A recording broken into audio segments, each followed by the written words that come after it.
Mavis and the Mainline Engines. Chapter 3. Window Pane. Mavis felt glum following her incident with the crabs. Nico wanted to cheer her up, so he let her shunt coaches for a change. Mavis was very pleased with this. Handling coaches made her feel important, and she always met other engines at the platform. Bear was her favorite, and he always had a new story to tell her about the main line, and I hurried after James with a okra in tow, recounted Bear. Mavis was starting to perk up, but she still wasn't completely happy. "It's not polite," grumbled Mavis that afternoon. "What's not polite?" asked Nico kindly. "How all those people don't even bother saying hello or thank you when I bring them their coaches. The people on the branch line are much more considerate." "My driver calls them busybodies," said Nico understandingly. "Always in a rush, with no time for pleasantries, no matter how early they may arrive." "It's a sad state of affairs when being fast means disregarding common courtesy," muttered Mavis, and with that, she left to fetch more coaches. The next morning, Mavis was shunting some coaches into Knapford. As she moved into the station, she thought she could hear a faint rattling sound. "Must just be the wind," she said to herself.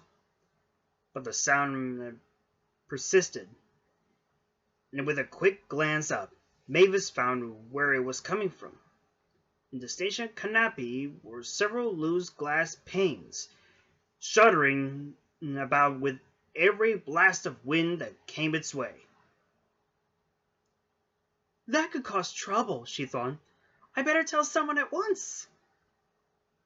But that was easier said than done.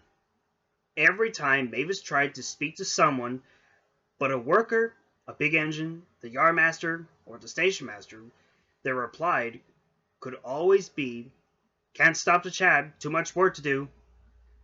The passengers on the platform didn't listen either. They were too busy trying to catch their trains. She even tried asking children for help, but to no avail. Those that did listen, were disregarded by station staff for being silly, noisy, and fussy. "Unbelievable," huffed Mavis. "It's a miracle anything gets done around here with this disregard for safety." She flounced away, more concerned than ever. It all came to head a short while later, as Mavis brought the coaches for the express. She eyed the glass canopy cautiously. It looked ready to fall at any moment. Presently, Gordon came backing down into the station. "Oh, Gordon," called Mavis, "there's something you should know." "No time to talk," interrupted the big engine. "I'm going to be late, so please give me a push as soon as I'm ready." Gordon was in a rush, and not paying attention. His steam shot high into the air and against the canopy. Then there was trouble. "Look out!" cried Mavis, as several panes of glass toppled down towards Gordon's cab. Thinking quickly, she shot forwards, bumping the coaches into Gordon. "What in the blazes!" cried Gordon's driver, immediately caught off by the panes crashing into the tender.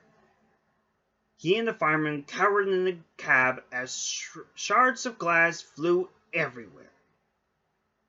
Everyone came to see what the commotion was. Even Sir Topham Hatt, who had just sat down to enjoy his cream bun.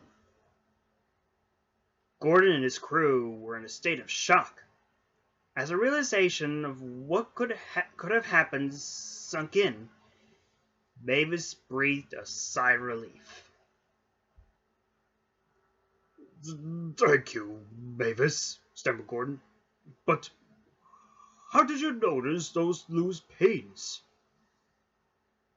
Well, said Mavis humbly, working on a branch line really teaches you to appreciate the little details of the world and the people in it. It would seem so, said Sir Topham Hatt. Perhaps we could all learn something from you, Mavis.